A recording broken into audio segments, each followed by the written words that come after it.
ओम नमो भगवते वासुदेवाय।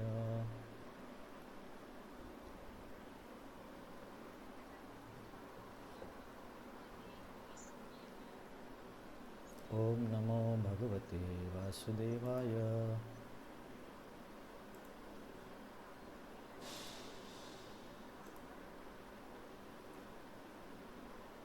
ओम नमो भगवते वासुदेवाय।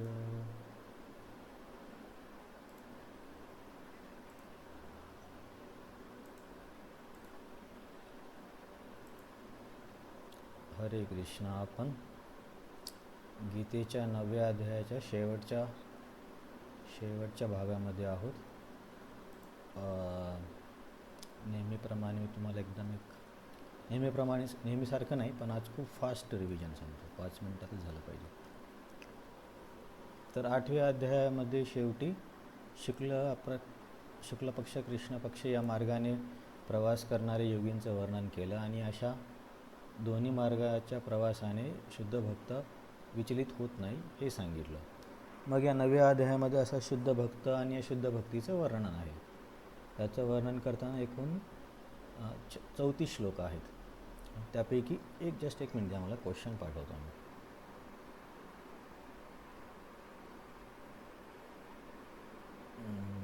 कुठे गेला?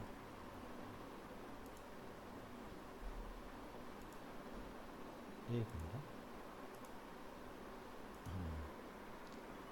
क्वेश्चन पाठवतो.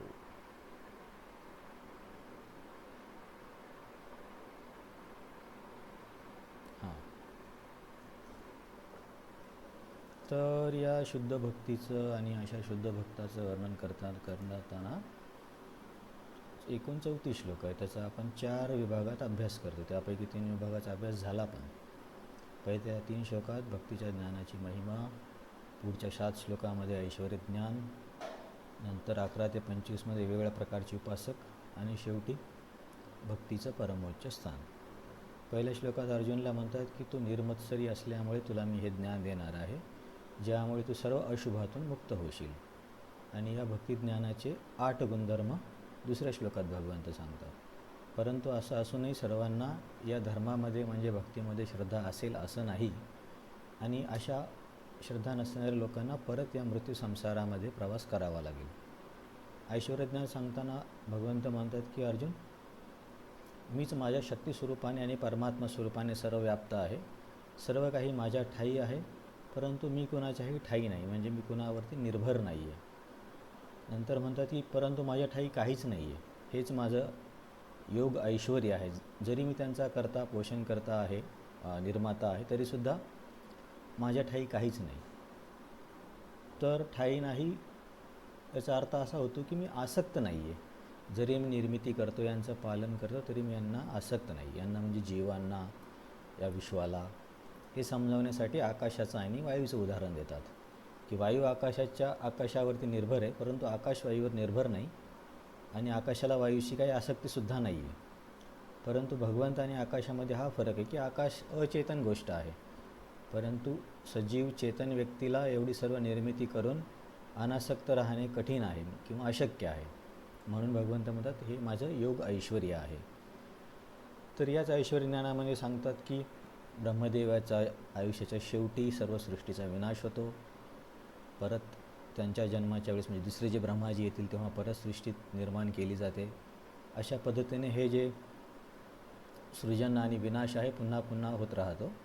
आणि याच्यामध्ये जीवाचं काही नियंत्रण नाही आहे. त्याला त्याच्या कर्माच्या प्रभावाने ते त्या प्रकारचं शरीर घ्यावंच लागेल. मग तुम्ही एवढं सर्व निर्मिती, पालन, संहार करता, म्हणजे तुम्ही कार्य करता. कार्य केल्यामुळे तुम्हाला काहीतरी बंधन असणारच. तर 9व्या श्लोकात भगवंत म्हणतात नाही, मला काही बंधन नाही, कारण मी उदासीन पद्धतीने कार्य करतो. मी कशालाच आसक्त नाही आहे. केवळ माझ्या उपस्थितीने गोष्टी होतात. मी त्याच्यामध्ये स्वतः इन्वॉल्व होत नाही किंवा मला त्याच्याशी आसक्ती नाही आहे, जसं की आपण निष्काम कर्मयोगामध्ये पण म्हणतो. तर 10व्या श्लोकात म्हणतात की प्रकृती सर्व काही करते, परंतु प्रकृतीलासुद्धा माझ्या उपस्थितीची गरज आहे. प्रकृती स्वतंत्र पद्धतीने काही करू शकत नाही. हे सर्व माहीत असल्यावर ती सर्व लोक तुमची उपासना करतील नाही. असे काही मूर्ख लोक असतील जे म्हणतील की जो कृष्ण द्विभुज आहे तो साधारण सामान्य मनुष्य होता. त्यांना हे कळणार नाही की मीच महेश्वर आहे आणि अशी लोक माझी उपहास करतील. तर मग अशा उपहास करणाऱ्या लोकांना जे तुमची उपासना करत नाही त्यांच्यासोबत काय होईल? तर त्यांच्या मार्गानुसार त्यांच्यासोबत काय होईल ते सांगितले. भक्त असतील तर त्यांना भगवत धामाची प्राप्ती होणार नाही. कर्मयोगी असतील तर स्वर्ग मिळणार नाही. ज्ञानयोगी असतील तर मोक्ष मिळणार नाही. परंतु याच्या विरुद्ध, तू म्हणजे विरुद्ध, महात्मा लोक आहेत. इथे महात्मा कुणाला म्हटले? भगवंतांच्या भक्तांना, जे दैवी प्रकृतीचा आश्रय घेतील. दैवी प्रकृतीचा आश्रय घेणे म्हणजे भगवंतांचं जे गोपाल रूप आहे तेच परमसत्य आहे हे त्यांना माहिती होतं. आणि असे महात्मा लोक माझ्या भजनामध्ये अनन्य मनसाने माझं भजन करतात. तर हा इथे महात्मा व्यक्ती सांगितला. 14व्या श्लोकामध्ये तो काय करतो ते सांगितलं. सतत म्हणजे स्थळ काळ परिस्थिती कशाचंही बंधन नाही आहे, पवित्र अपवित्र वगैरे. नेहमी माझं कीर्तन म्हणजे नविदा भक्ती करतो आणि वेगवेगळ्या प्रकारचे त्याचे दृढ व्रत असतात. हे सर्व तो माझे संघाच्या प्राप्तीसाठी करतो. परंतु यापेक्षा आणखीन काही वेगळ्या प्रकारचे उपासक आहेत. तीन इथे सांगितलेत, जे की त्यांच्या साधनेमध्ये ज्ञानयोगाचा अंश असतो. तर हे कोण आहेत? एक आहे एकत्वेनावाले. एकत्वेनावाल्यांचं म्हणणं असतं की मी आणि ईश्वर एकच आहे. तर ते अहंग्रोपासना करतात, स्वतःचीच उपासना करतात, परंतु ते मायावादी नाही आहेत. ते गुणात्मकदृष्ट्या एक समजतात, भगवंताला माया म्हणत नाहीत. नंतर पृथक्त्वेनावाले म्हणजे वेगवेगळे देवता जे आहे ते भगवंतांचे प्रतिनिधित्व आहेत, या भावनेने ते देवतांची उपासना करतात. देवता स्वतंत्र म्हणून नाही करत. आणि पण शेवटचं आहे विश्वतोमुखम. विश्वतोमुखम म्हणजे विश्वरूप उपासक, जे की या विश्वालाच एक व्यक्ती समजून त्या पद्धतीने उपासना करतात. हे तीनही लोक जे आहेत यांना मोक्षाची प्राप्ती होते. यांचा मार्ग जरी गुणीभूत भक्तीपेक्षा कनिष्ठ असला तरी यांना मोक्ष मिळतो. हे साधारण देवता उपासकासारखे नाही आहेत, यांना योग्य ती माहिती आहे. तरी हे जे शेवटचा जो व्यक्ती होता विश्वतोमुखम, की तो विश्वालाच भगवंतांचं रूप समजतो. तर ते समजण्यासाठी वेगवेगळ्या काही गोष्टी सांगितल्यात की तो कसा विचार करतो, की यज्ञ मीच आहे, औषधी मीच आहे, जगताचा पिता माता मीच आहे, ओंकार मीच आहे, मीच पाऊस वर्षाव करतो किंवा मीच पावसाला रोखून धरतो, मीच मृत्यू आहे, मीच जीवन आहे. अशा पद्धतीने कल्पना केली जाते. हे कल्पनेचे काही उदाहरणं दिलेत. तसे भागवतामध्ये तर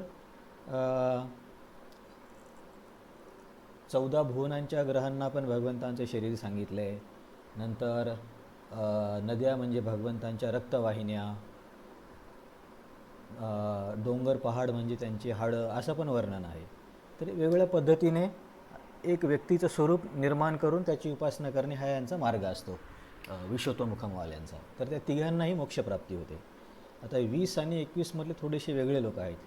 मी माधवगोपाल प्रभूंना विचारलं होतं, तुम्हाला मी बोललो ना की हे बहुतेक मला प्रतीकोपासक वाटत नाही, जरी त्यांनी गीता सुबोधिनीमध्ये 20 आणि 21ला प्रतीकोपासक म्हटलं आहे, पण नाही वाटत आहेत ही लोक. तर माधवगोपाल प्रभू पण बोलले की नाही, हे प्रतीकोपासक नाही आहेत आणि यांना मोक्ष मिळत नाही. तर हे 20 आणि 21मधले लोक काय करतात की वेदांमधल्या विविध यज्ञाचं किंवा विविध कर्माचं दान धर्म जे काही असेल त्याच्या सहाय्याने पुण्य कमावतात आणि स्वर्गीय ग्रहाची प्राप्ती करतात. स्वर्गीय ग्रहामध्ये त्यांच्या पुण्याच्या अनुमानामध्ये त्यांना तिथला उच्च असा इंद्रिय भोग मिळतो. परंतु जसं त्यांचं मग पुण्य क्षीण होईल त्यांना पुन्हा इकडे जन्म घ्यावा लागतो आणि अशा पद्धतीने यांचं हे चक्र चालू असतं. 22मध्ये शुद्ध भक्ताचं वर्णन आहे की जो पाप आणि पुण्य करत नाही, मग त्याच्या पोषणाची रक्षणाची जबाबदारी कोण? तर भगवंत म्हणतात मी स्वतः घेतो. त्याच्या भौतिक गरजा आणि आध्यात्मिक गरजा या दोन्हींची जबाबदारी माझी स्वतःची आहे. परंतु जे इतर देवतांची भक्ती करतात, ज्या देवतांवरती त्यांची श्रद्धा पण आहे, ते सुद्धा माझीच उपासना करतात, परंतु चुकीच्या पद्धतीने करतात. कारण ते देवतांना स्वतंत्र समजतात. जे 15व्या श्लोकामध्ये होते एकत्वेन पृथक्त्वेन, ते पृथक्त्वेनवाले पण देवतांची उपासना करतात, पण ते देवतांना भगवंतांपासून म्हणजे असं स्वतंत्र समजत नाहीत. पण हे 23मध्ये यांच्याबद्दल ते सांगतात, हे यांचा प्रॉब्लेम काय, हे इतर देवी देवतांची उपासना करतात ते ठीक आहे, परंतु ते त्यांना भगवंतांपासून वेगळे आणि स्वतंत्र शक्तिशाली, जसं की मी म्हटलं होतं की सूर्यदेव मला योग्य आरोग्य देतील आणि सूर्यापेक्षा कोणी श्रेष्ठ देवता नाही आहे, असं या लोकांचा समज असतो. म्हणून यांच्या उपासनेला अविधीपूर्वक म्हटले, म्हणजे चुकीची उपासना. का चुकीची? कारण त्यांना हे माहिती नाही की सर्व यज्ञांचा मीच भोगता आहे, मी सर्वांचा स्वामी आहे. तर हे ज्याला मूळ माहिती नाही आहे, मग या अज्ञानामध्ये जे कुणाची उपासना केली तर ती चुकीचीच उपासना होणार, जरी त्यांना असं वाटतं की आम्ही खूप चांगल्या पद्धतीने करतो. 25मध्ये मग एक सरळ नियम आहे, तुम्ही ज्या ठिकाणाचं तिकीट घ्याल त्याच ठिकाणी तुम्ही पोहोचाल. एका ठिकाणाचं तिकीट घेऊन आपण दुसऱ्या विरुद्ध साईडला जाऊ शकत नाही. तसंच देवताची उपासना करणारे त्यांच्या ग्रहांची प्राप्ती करतील, पितृची उपासना करणारे त्यांच्या ग्रहाची प्राप्ती करतील, आणि जे काही लोक आहेत की ज्यांना तंत्रविद्यामध्ये रुची असते ते लोक अशा भूतपिशाचाची प्राप्ती करतील. मग आता एवढं सर्व वर्णन ऐकल्यावर असं वाटेल की भगवंतांच्या भक्तांना तर भरपूर काही मिळतं, म्हणजे हा मार्ग खूप कठीण असेल. भगवंत म्हणतात उलट हा सर्वात सोपा मार्ग आहे, फक्त पान, फूल, फळ, पाणी एवढं जरी प्रेमाने दिले तरी माझी जास्त अपेक्षा नाही आहे, यापेक्षा काही अधिक द्यावं असं. एक मिनटं.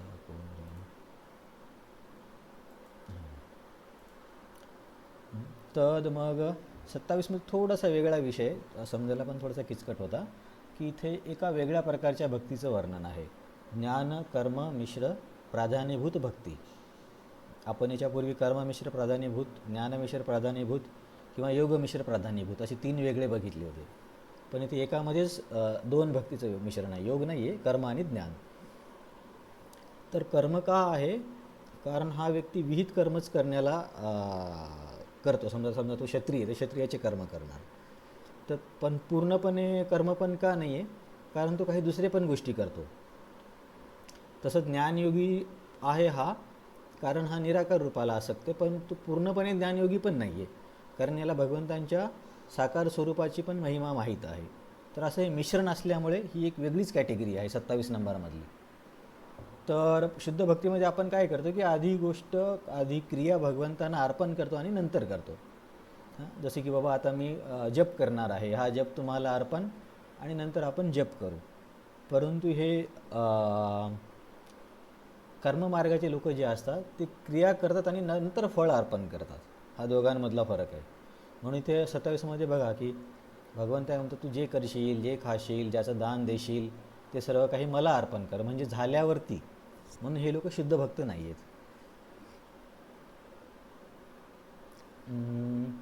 आणि अशा पद्धतीने तू भक्ती केल्यावर्षी शुभ आणि अशुभ म्हणजे पाप आणि पुण्य दोन्हीमधून मुक्त होशील. जेव्हा व्यक्तीवरती पाप आणि पुण्याचा प्रभाव नसतो त्याला नक्कीच मोक्ष मिळणार. आणि विमुक्ती म्हणजे मुक्ती एक आहे, विमुक्ती म्हणजे स्पेशल प्रकारची मुक्ती. तर ती काय आहे की त्यातला माझ्या धामाची साकार स्वरूपामध्ये प्राप्ती होईल, कारण निराकार ब्रह्मज्योतीमध्ये जाणे पण एक मुक्तीच आहे. मग कोणी म्हणेल की तुमच्या भक्तांना तुम्ही मुक्ती देताय आणि बाकीच्यांना परत परत जन्ममृत्यूमध्ये पाठवताय. तर भगवंत इथे म्हणतात की याच्यामध्ये चुकीचं काहीच नाही आहे. एक दानशूर व्यक्ती सर्वांना समान पद्धतीने दान देईल, परंतु त्याला त्याच्या मुलावरती स्पेशल प्रेम असणार. तसाच माझा स्वभाव आहे आणि मी पण यथामाम प्रपद्यंतेचं पालन करतो. जो व्यक्ती ज्या भावनेने माझ्याकडे येईल मी त्याला त्या भावनेने प्रतिसाद देतो. त्याला माझा संग नकोच आहे, माझ्यावरती प्रेम करायचंच नाही आहे, तर त्याला जबरदस्ती कसं काय मी देऊ? आणि जरी हा पक्षपात वाटत असला तरी हा भगवंतांच्या चरित्रामधला गुण आहे, दुर्गुण नाही आहे. किंवा आपण काय मागच्या वेळेला एक अलंकार असा काहीतरी शब्द आला होता, त्याच्यामध्ये आहे का, दूषण नसून आभूषण आहे. मग आता 30पासून समोरच्या काही श्लोकामध्ये भगवंतांचं भक्तांबद्दलचं खूप स्पेशल प्रेम बघायला मिळतं. की बाकीचे बिचारे हे कर्मी ज्ञानी वगैरे खूप काही मरमरून तपस्या करतात, परंतु त्यांच्यावरती भगवंतांना एवढं प्रेम नाही आहे. मागे पण आपण बघितलं होतं की ही सुविधा फक्त कोणाला आहे, भक्ताला आहे, ज्ञानयोगी अष्टांगयोगीला नाही आहे. तर कुठल्या लेवलपर्यंत भगवंत जातात आपल्या भक्तासाठी याचं 30पासून 33 म्हणजे 30-31 4 श्लोकामध्ये वर्णन आहे. तर आता हा 30वाला जो व्यक्ती आहे हा कोण आहे? सुदुराचारी. सुदुराचारी म्हणजे खूपच गर्हित कामं करतो. जसे की खून करणे, दरोडा टाकणे किंवा व्यभिचार करणे. तर माझ्या भक्ताने असं जरी केलं, परंतु तो माझा अनन्य भाग भक्त असला पाहिजे, तर मी त्याला साधूच म्हणतो आणि तुम्ही त्याला त्या साधूच म्हटलं पाहिजे. हा माझा तुम्हाला आदेश आहे, मंतव्य. आणि नाही पालन केलं तर तो तुमचा अपराध होईल. परंतु याची दुसरी बाजू अशी आहे की या श्लोकाचा वापर करून जर आपण चुकीचं कृत्य केलं तर तो नामापराध होतो 7 नंबरचा. हा श्लोक कशासाठी 30 नंबरचा श्लोक, की कधी कधी आधीच्या सवयीमुळे चुकून व्यक्ती साधकाकडून चूक होऊ शकते. भगवंत एक रेंज सांगतायत की व्यभिचारापर्यंत, म्हणजे व्यभिचार केलाच पाहिजे असं नाही आहे. भक्त तर छोट्या छोट्या गोष्टीसाठी जागरूक असतात. जसे तुम्ही मृगारीबद्दल ऐकलं असेल की तो आधी प्राण्यांना मारायच्या नंतर मुंगीवर पण पाय द्यायला तयार नव्हता. तर असं आहे. जर तुम्हाला हे कळलं की भगवंत किती प्रेमळ आहे, तर मग आपली पण जबाबदारी आणखीन जास्त वाढते की अशा व्यक्तीसोबत आपण पण तसाच प्रतिसाद दिला पाहिजे. असं नाही की त्यांच्या चांगुलपणाचा फायदा घ्यायचा. दुरुपयोग करू नये हे पण आपण प्रभुपादांच्या तात्पर्यामध्ये पण डिटेलमध्ये वाचलं होतं. कारण याला दोन्ही गोष्टी आहेत.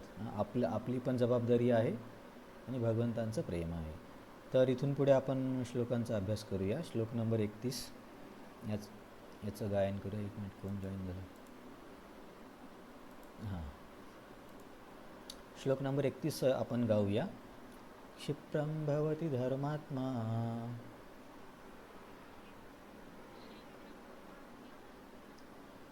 शाश्वत शांतिं निगच्छति.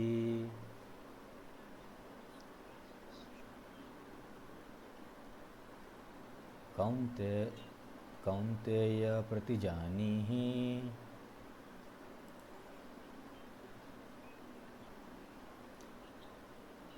न मे भक्ता प्रणश्यति.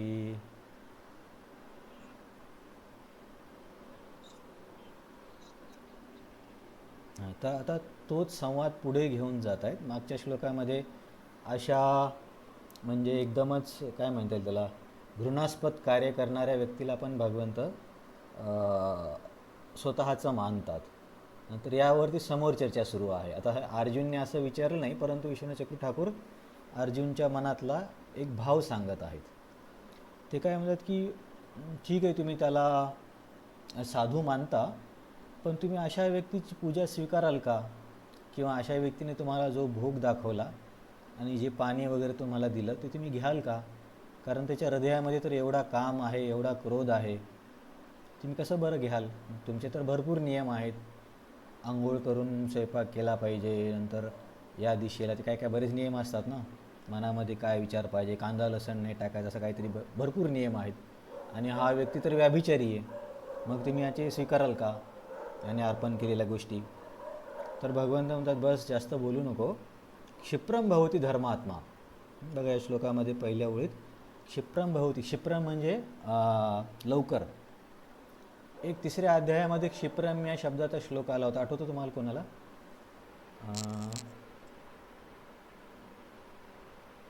की लवकर लोक का बरे वेगवेगळ्या देवतांची उपासना करतात? कारण त्यांना ती उपासना करून लवकर फळ मिळतं म्हणून. 3ऱ्या किंवा 4थ्या अध्यायामध्ये होतं.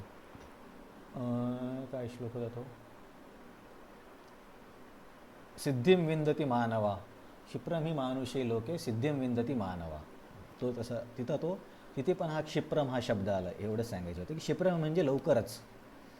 की ठीक आहे, तू या व्यक्तीबद्दल असा बोलू नकोस की त्याचं तुम्ही स्वीकाराल की नाही स्वीकाराल. तो क्षणामध्येच म्हणजे तो फार लवकर धर्मात्मा होईल. आता इथे व्याकरणानुसार सांगितलं आहे आचार्यांच्या टिप्पणीमध्ये की इथे भगवंतांनी प्रेझेंट टेन्स म्हणजे वर्तमान काळ वापरला आहे. तर वर्तमान काळ का वापरला? असे म्हणत नाहीत की नंतर भविष्यामध्ये दररोज माळा करेल नंतर 5-10 वर्षांनी तो ठीक होईल. भगवंत म्हणतात तो क्विकली ठीक होईल. क्विकली म्हणजे वर्तमान काळातच ठीक होईल. असं कसं काय म्हणू शकले? कारण जर एखादा व्यक्ती खरंच भक्त असेल आणि त्याच्या हातून अशी काही चूक घडली, तर तो काय करेल की माझं स्मरण करेल आणि सारखा पश्चाताप करेल की अरे मी भक्तीमध्ये आहे, भगवंताने माझ्यावरती एवढा विश्वास दाखवला आणि मी असा वागत आहे, भगवंतांचं नाव मी खराब करत आहे. तर हा पश्चाताप जो आहे तोच त्याला खूप लवकर शुद्ध करेल. की तो विचार करतो की म्हणजे मला एवढं चांगलं भाग्य मिळालं भगवंतांची भक्ती करण्यासाठी, आणि मी तर एवढं निंदे कर्म करतोय, आणि माझ्या वागण्यामुळे मी भक्त समाजाला दोष लावतोय. तर असा हा व्यक्ती परत परत विचार करून शाश्वत शब्द याच्यासाठी वापरला की परत परत. शाश्वतचा अर्थ असा घेतला आहे विश्वनाथ चक्रवर्ती ठाकूरांनी, परत परत. आपण असं पण म्हणतो ना शाश्वतरित्या, म्हणजे नेहमीसाठी. तर हा व्यक्ती नेहमी नेहमी असा विचार करणार की मी असं नव्हतं वागायला पाहिजे, हे चुकीचं आहे, भगवंतांनी माझ्यावरती विश्वास दाखवला. तर ही पश्चातापाची जी अग्नी आहे ती त्याच्या दोषाला नष्ट करेल, आणि तो खूप लवकरच आपल्या शुद्ध स्थितीमध्ये स्थित होईल. नितराम शाश्वत शांतीम निगच्छती. तर इथे हे सांगितले की नी कशासाठी वापरला की नी म्हणजे पूर्णपणे. इथं निगच्छतीमध्ये नी आहे ना, नी या शब्दाचा त्यांनी अर्थ सांगितला की तो पूर्णपणे असा पश्चाताप करतोय, आणि मग त्याला त्या स्वतःच्या केलेल्या चुकीच्या कार्याबद्दल खूप वाईट वाटतं, आणि या भावनेमध्ये तो व्यक्ती शुद्ध होतो. आणखीन हा झाला पहिला अर्थ की वर्तमान काळ का वापरला. वर्तमान काळ याच्यासाठी वापरला की तो व्यक्ती नेहमी नेहमी म्हणजे आपल्या केलेल्या कृत्यावरती पश्चाताप करेल नेहमी नेहमी पूर्णपणे, आणि त्याला आपल्या कृत्याची घृणा निर्माण होईल, आणि तो म्हणजे फार थोड्या वेळात तो शुद्ध होऊन जाईल. किंवा काय होईल ते सांगितलं, धर्मात्मा. शुद्ध धर्मात्मा. आपण धर्मात्मा कोणाला म्हणतो, आप धर्मात्मा आहे म्हणजे किती मोठा शब्द झाला. तर अशा व्यक्तीला भगवंत धर्मात्मा म्हणतात, जो मागच्या श्लोकामध्ये सुदुराचारी होता. तर दुसरा अर्थ असा आहे की तुम्ही म्हणजे वर्तमान काळ वापरण्याचा विश्वनाथ चक्रवर्ती ठाकूर सांगतात की हे बघ की हा व्यक्ती पुढे येणाऱ्या काळामध्ये धर्मात्मा होईल असं नाही आहे.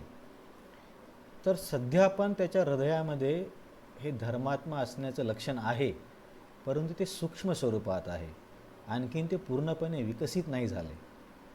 आणि थोड्याच वेळात त्याच्या हृदयामधलं जे धर्मात्मा किंवा शुद्ध भक्तीचं जे लक्षण आहे ते विकसित होईल, आणि हा व्यक्ती नक्कीच धर्मात्मा होईल.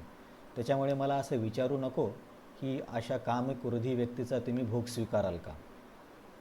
कारण समजा एखाद्या व्यक्तीला मलेरिया झाला, तर मलेरिया झाल्यावरती कधी चिंता वाटेल आपल्याला घरी की अरे बराच ताप येतो आणि समजत नाही कशाचा ताप आहे. कारण ताप तर खूप गोष्टीमुळे येऊ शकतो, विषाणूमुळे येऊ शकतो, टायफॉईडमध्ये येऊ शकतो, मलेरिया, डेंग्यू, बरेचसे आजार आहेत ना ज्याच्यामध्ये ताप येतो. पण जोपर्यंत आपल्याला कळणार नाही कुठला आजार आहे, फक्त तापेची गोळी देऊन ताप थांबेल पण परत येईल. परंतु तुम्ही समजा हॉस्पिटलमध्ये डॉक्टरकडे घेऊन गेले आणि कळलं की बाबा याला व्हायवॅक्स किंवा फाल्सीपॅरम नावाचा मलेरिया आहे, तर मग डॉक्टर त्याच्यानुसार त्याला, आपल्याकडे ती प्रसिद्ध गोळी होती ना क्लोरोकिन, क्लोरोकिनची एक गोळी करी हिवतापाची होळी, आमच्याकडे असं लिहिलेलं असायचं. किंवा आता आर्टिसोनेट, आर्टिमिटर असे ड्रग्ज झालेत. तर तो विषय नाही, महत्त्वाचा विषय हा आहे की समजा आजार कळला, तापेचं कारण कळलं, आणि त्या व्यक्तीने आता गोळी घेतली आहे, तर मग डॉक्टर किंवा नातेवाईक असे एकदम परेशान होत नाहीत, कारण त्यांना माहिती असते की निदान योग्य झालेलं आहे आणि योग्य औषध गेलं आहे. आता पुढचे 3-4 तास थोडासा ताप राहील, परंतु ताप नक्कीच ठीक होणार आहे, आणि हा आजारातून व्यक्ती ठीक होईल, कारण आपल्याला योग्य औषध, योग्य निदान मिळालेलं आहे. तसंच हा जो व्यक्ती आहे याने भक्तीचं औषध घेतलं आहे त्याच्या मनामध्ये. आता हे औषध घेतलं म्हणजे जसा त्या औषधाने ताप जातो, तसं या भक्तीच्या औषधाने त्याच्या मनातले जे काही काय म्हणता त्याला, वाईट भावना किंवा वाईट वृत्ती ज्या आहेत त्या नक्कीच दूर होतील. जसं मला क्लोरोक्विनची गोळी घेतली म्हणजे आता मलेरिया ठीक होणारच आहे, तसं याच्या हृदयामध्ये भक्ती आली म्हणजे या दुर्गुणांपासून तो मुक्त होणारच आहे. म्हणून या 2 कारणासाठी भगवंतांनी वर्तमान काळ वापरला. तर मुख्य प्रश्न काय होता, अर्जुन म्हणत होते की अशा व्यक्तीचा तुम्ही भोग वगैरे कसा काय घ्याल, हा तर कामिक्रोधी आहे. भगवंत म्हणतात असं बोलू नको, तो धर्मात्मा आहे. आता आहे कसं काय समजायचं, पुढे होईल ते ठीक आहे कारण तो त्याच्या वाईट कार्याबद्दल सारखा पश्चाताप करेल आणि त्या कार्याची घृणा करेल, आणि या पश्चातापानेच तो लगेच शुद्ध आणि धर्मात्मा होईल. आणि दुसरा अर्थ असा आहे की तो भविष्यात तर पूर्णपणे विकसित धर्मात्मा होईलच, परंतु आता पण तो सूक्ष्म स्तरामध्ये एक धर्मात्माच आहे. आणि त्याचे जे तुम्हाला बाहेरचे लक्षणं दिसत आहेत की वागणं, चालणं, बोलणं वगैरे हे तापेसारखे आहेत. जसे तुम्ही गोळी घ्याल तर त्यात ताप ठीक होईल, तसंच या व्यक्तीने भक्ती घेतली आहे म्हणजे त्याच्यामधलं जे बीज आहे धर्मात्म्याचं ते नक्कीच विकसित होणार आहे. आणि तोपर्यंत जर त्याच्या स्वभावात जर हे गुण दिसतात, जसे की काम आहे, क्रोध आहे, वाईट बोलणं किंवा करणं जे काही आहे, तर याला काय समजायचं, दात नसलेल्या सापाचं चावणं. दात नसलेला समजा नाग असेल, कोब्रा, तर त्याने चावलं तर व्यक्तीला काही होतं की नाही होतं?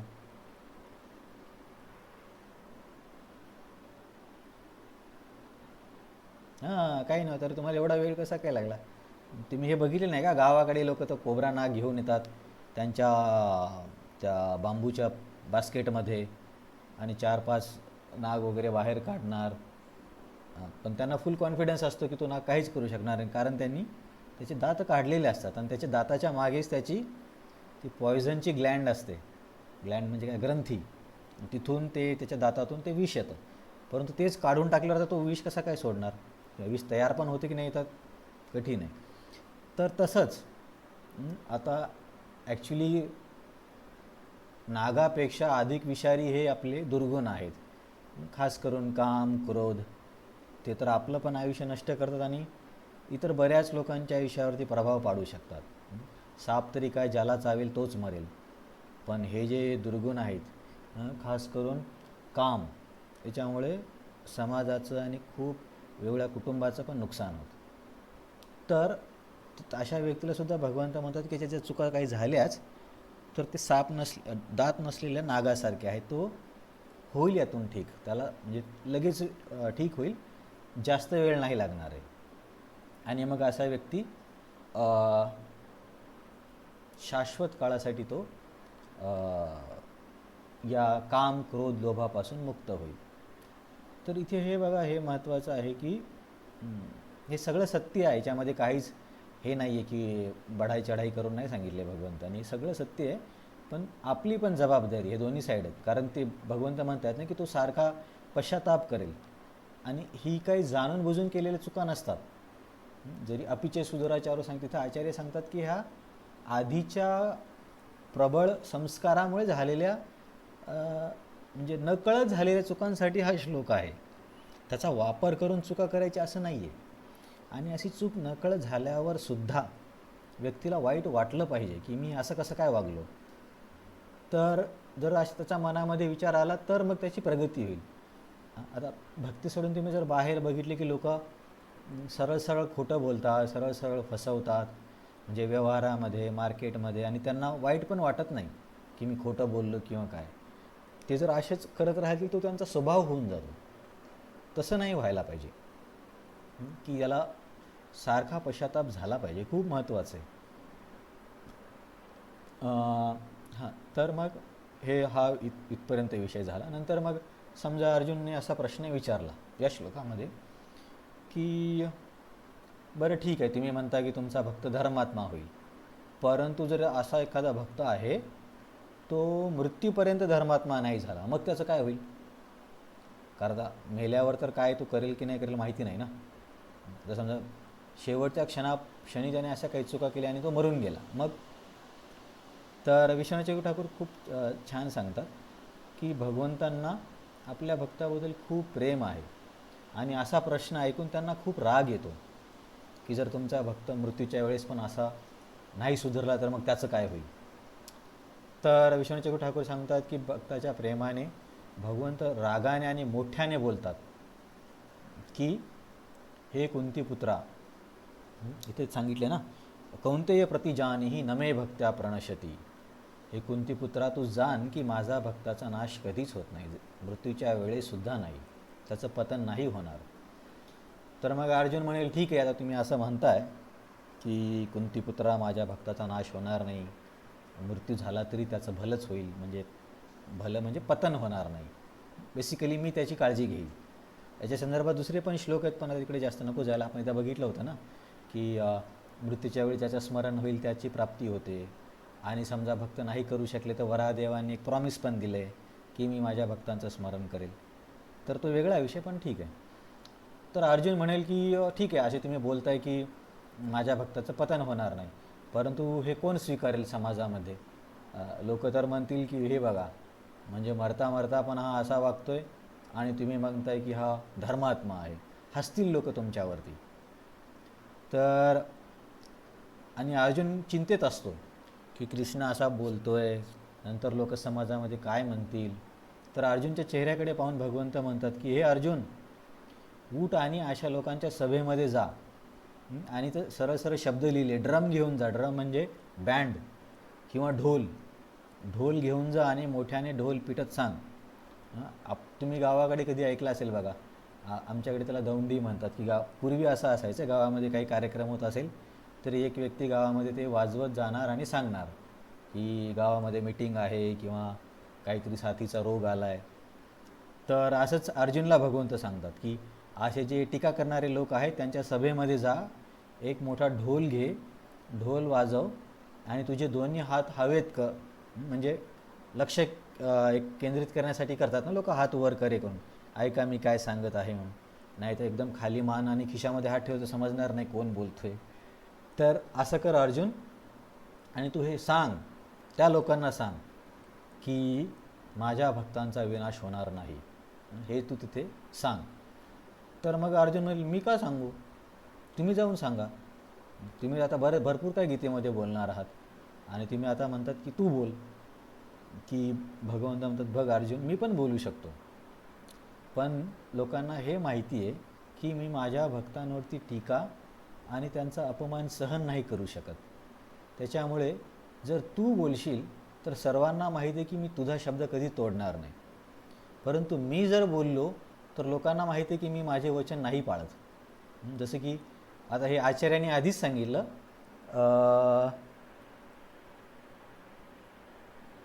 आचार्यांनी आधी सांगितलं, कारण गीता तर महाभारताच्या आधी सुरुवातीलाच झाली होती. तर हे पुढचं उदाहरण दिले जे की घडणार आहे.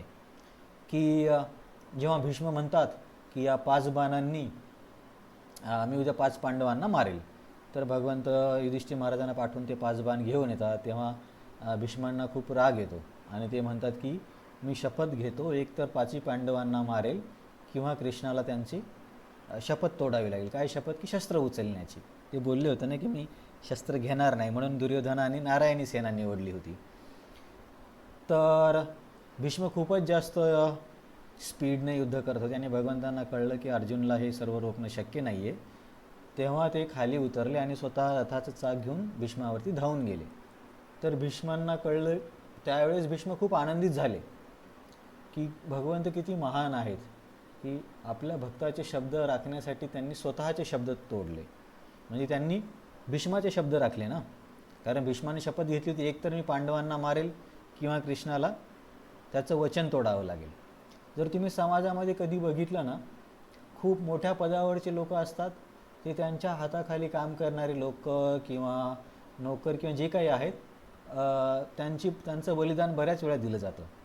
आपल्याकडे लोक म्हणतात ना, बली का बकरा, की आपलं नाव, आपली इज्जत ठेवण्यासाठी आपल्या जवळच्या लोकांचं कोणी बचाव करत नाही.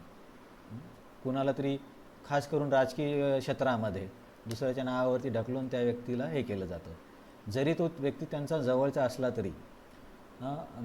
मी ऐकले आणि तुम्हाला पण माहीत असेल की हिटलर असा व्यक्ती होता की त्याच्या जवळच्या मंडळामध्ये जे काही त्याचे लोक असतील, असे विकास करत करत करत लोक त्याच्या जवळ यायचे. आणि जेव्हा हिटलर कळायचं की याला बरेच काही कळले माझ्याबद्दल, तर त्या व्यक्तीला मारलं जायचं. असं बऱ्याच ठिकाणी लिहिलेलं आहे की हिटलरला जोही व्यक्ती पूर्णपणे जाणायचा त्याला तो मारून टाकायचा, कारण त्याला स्वतःबद्दल जास्त काही कुणाला माहिती होऊ द्यायचं नव्हतं. म्हणजे तो स्वतःची इमेज वाचवत होता. तर ते कृष्ण पण बोलले असते की बाबा, मी तर पूर्ण सृष्टीचा स्वामी आहे आणि या 5 लोकांसाठी मी कशाला माझं नाव खराब करू. राजकीय क्षेत्रामध्ये 5 लोक काय, 5,000 5,00,000 लोकांचं पण लोक नाव खराब बलिदान द्यायला तयार होतात. तर इथे भगवंत तसे नाहीत. भगवंत म्हणतात की म्हणजे साहजिक तुम्हाला, आपण आपल्या स्तरावरती विचार करा की पूर्ण समाजामध्ये, पूर्ण जगभरात, गावात, सगळीकडे आपलं नाव खराब होणार आहे जर आपण एखादी गोष्ट केली तर. आणि आपल्याला दुसरी पण एक चॉईस आहे की जी गोष्ट नाही करायची, त्याच्यामुळे आपलं नाव वाचेल, परंतु तसं न केल्यामुळे थोडेफार काही 5-10 लोक मरतील. तर आपण कशाची निवड करू? तुम्ही कशाची निवड कराल? अरे हा काय तत्वज्ञानाचा प्रश्न नाही आहे. तुम्हाला जे नॅचरल विचारायचं तो सांगा. का प्रश्नच कळला नाही?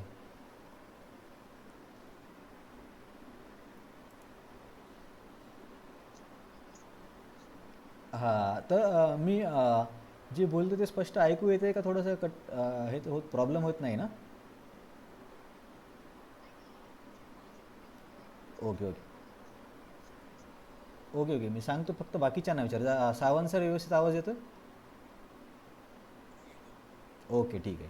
हां, तर आपण क्षिप्रमभूती धर्मात्मा श्लोकावरती चर्चा करतोय ना, की माझा भक्त लगेच धर्मात्मा होईल. मग त्याच्या संदर्भात आपण 2 वेळा भविष्यात वर्तमान काळ का वापरला ते बघितलं. मग नंतर अर्जुनने प्रश्न केला की कोण विश्वास ठेवले याच्यावरती? तर भगवंत म्हणतात की तू जाऊन तिथे मोठ्याने आवाजात सांग की भगवंतांचं असं वचन आहे. मग अर्जुन म्हणले मी का सांगू, तुम्ही जाऊन सांगा. तर भगवंत म्हणतात नाही, लोकांना माहीत आहे की मी माझे स्वतःचे शब्द पाळत नाही, परंतु माझ्या भक्तांचे शब्द पाळतो. जर तू बोलला तर त्यांना माहिती आहे की मी तुझा शब्द काय म्हणताल, तुझं वचन तोडणार नाही किंवा त्याला तुझ्यावरती टीका होऊ देणार नाही. तर हे समजावण्यासाठी मग आचार्यांनी भीष्माचं एक उदाहरण दिलं. जेव्हा भीष्म बोलले होते, एक तर मी पांडवांना मारेल किंवा कृष्णाला आपलं शब्द तोडावे लागतील की मी शस्त्र उचलणार नाही. तर याच्यावरून आपल्याला कथा ती तर माहीतच आहे, पण मी जस्ट आपल्या सामान्य अंडरस्टँडिंगसाठी बघितलं की राजकीय नेते किंवा हिटलर हे लोक कसे की स्वतःसाठी खूप जवळच्या व्यक्तीचं पण बलिदान द्यायचे. तर यावरून मी तुम्हाला प्रश्न केला की कृष्णाला चॉईस होती की 5 पांडवांना मरू द्यायचं आणि आपलं नाव खराब नाही होऊ द्यायचं. सगळे लोक बोलले असते बघा बा, कृष्णाने आपला शब्द पाळला, हे नाही केलं काय, शस्त्र नाही उचललं. कारण आताही अशी लोक आहेत की जे म्हणतात की अरे मग तो तर किती कपटी होता, त्याने शस्त्र उचललं, हे केलं ते केलं. तर माझा असा प्रश्न आहे तुम्हाला की समजा तुमच्याकडे 2 चॉईस आहेत, 2 ऑप्शन आहेत. पहिला ऑप्शन असा आहे की ते जर तुम्ही केलं तर त्याच्यामुळे काय होईल की तुमचं जगभरामध्ये नाव खराब होईल. समजा एखादी गोष्ट जर तुम्ही केली तर त्याच्यामुळे तुमचं जग, म्हणजे लिटरली समजून घ्या की पूर्ण जगभरात तुमचं नाव खराब होईल. परंतु तुम्ही ही गोष्ट न करता दुसरी गोष्ट केली तर त्याच्यामध्ये तुमचं नाव नाही खराब होणार, परंतु काही 5-10 लोकांचा मृत्यू होणार. तर तुम्ही काय कराल?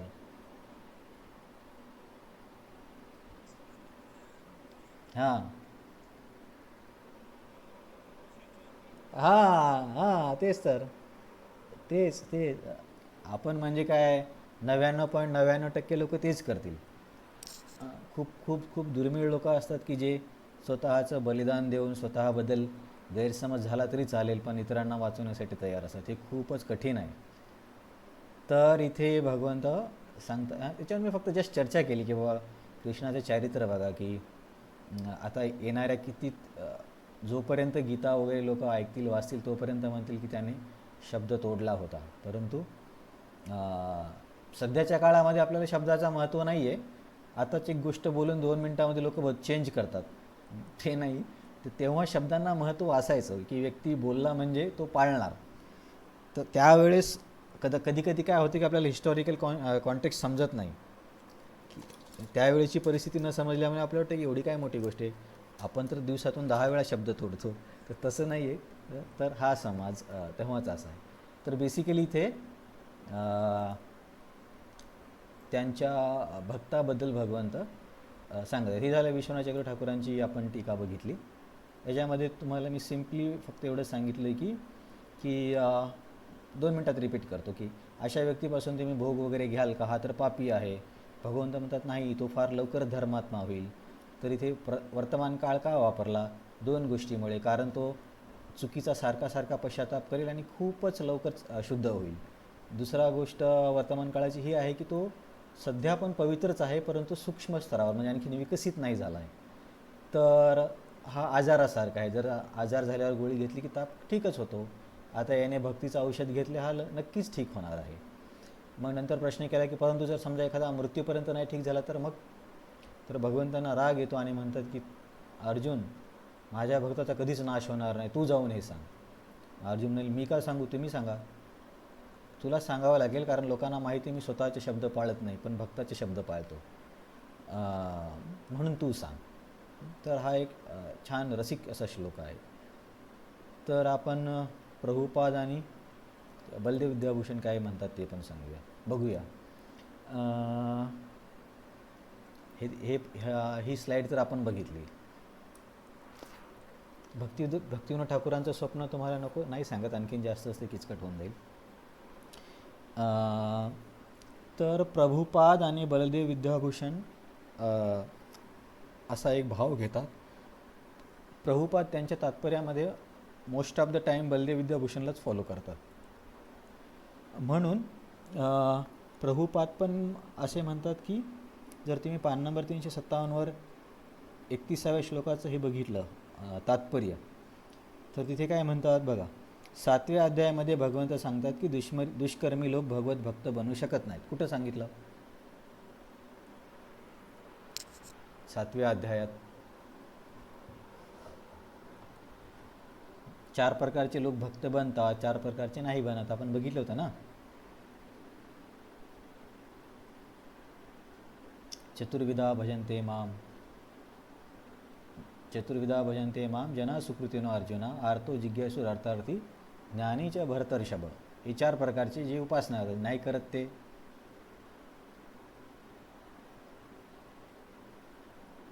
माया अप्रतज्ञाना असुरम भावमाश्रिता. हा श्लोक आठवतो की नाही तुम्हाला?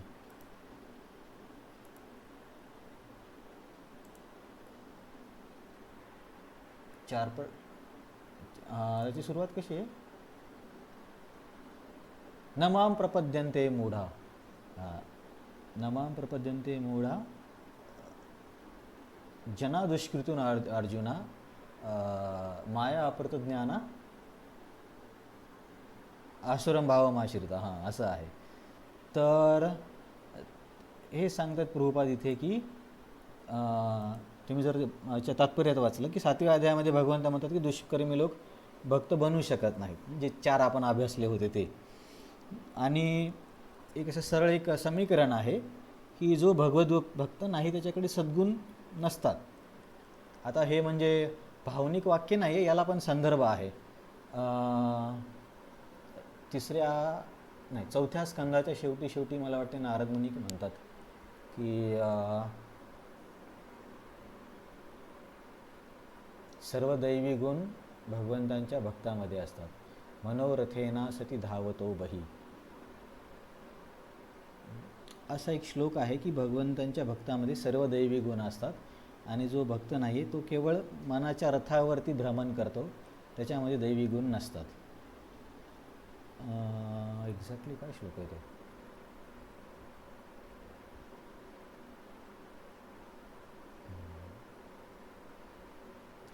ठीक आहे, मग मला नंतर आठवलं सांगतो. पण त्याचा आशय असा आहे की भगवत भक्तामध्ये सर्व दैवी गुण असतात आणि जो भक्त नाही त्याच्यामध्ये गुण नसतात. म्हणजे सामाजिक स्तरावरती जरी एखादा व्यक्ती शांत वगैरे वाटत असला तरी तो सत्वगुणामुळे काही काळासाठी शांत वगैरे वागेल, परंतु जास्त वेळ तो असा नाही राहू शकणार. आणि भगवंतांचा भक्त जरी आता चुकीचा वागतोय असा वाटत असेल तरी त्याचा विकास होतो, तो नक्कीच त्याच्यामध्ये सर्व गुणांचा गुण बघायला मिळतील. तर असं प्रभुपाद सांगतात की बाबा जो भक्त नाही मग त्याच्यामध्ये काय सद्गुण असतील. तर याच विचारधारेला पुढे घेऊन प्रभुपाद काय म्हणतात. एकतर आपण बघितलं की दुष्कर्मी लोक भगवत भक्त होत नाहीत आणि दुसऱ्या साईडनं जे भगवत भक्त नाहीत त्यांच्यात चांगले गुण नाही आहेत. मग असं होईल. मग प्रश्न राहतो की आकस्मिकपणे किंवा हेतुपूर्वक निंद्य कृत्य करणारा मनुष्य कसा शुद्ध भक्त होऊ शकतो? कारण तुम्हीच आधी बोलले की दुष्कर्मी लोक भक्त होत नाहीत आणि जे भक्त नाहीत ते त्यांच्यामध्ये चांगले गुण असू शकत नाहीत.